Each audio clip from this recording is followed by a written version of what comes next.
உங்க வயசு எவ்வளவுங்க? வயசு 65 ஆச்சு. இந்த வயசுலயே வண்டி இழுத்து நீங்க வியாபாரம் பண்றீங்க. ஆமா, மக்கள் நல்லா வாங்குறாங்களா? வாங்குறாங்க. 25 வருஷமா சார். 25 அதுக்கு முதல்ல ஐஸ் வித்துட்டு இருந்தேன். அது மழை காலமா தான் கஷ்டம். மழை வெயிலா இருந்தாலும் ஏதோ அண்ணன் பொழப்பு ஓட்டிட்டு இருக்கிறேன். அவங்க மேற்பால காட்டூருக்குள்ளேயே தான் மெயினா சுத்துவோம். கால் ஆணிக்கால் பிரச்சனை.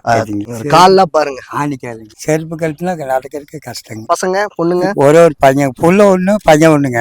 ஹேண்டிகேம் பையன். அப்புறம் புள்ள முடியாம இருந்து இறந்துருச்சுங்க. 10-20 வருஷம் புள்ள நல்லா உங்க வியாபாரம் சிறக்கும். இதுக்கப்புறம் மேட்டுப்பாளையம் மக்கள் பாப்பாங்க. சரி சரி சரி. உங்க வியாபாரமும் இதுக்கப்புறம் வேற லெவல். சரி, ரொம்ப நன்றி. சரி சரி. தக்காளி எல்லாம் விப்பீங்க இல்லையா? ஆமாங்க. அந்த அனௌன்ஸ்மெண்ட் ஒண்ணு கொடுங்க. தக்காளி வியாபாரம் பாருங்க. சரிங்க. மரவள்ளி கிழங்கு தக்காளி ஆரம்பிங்க.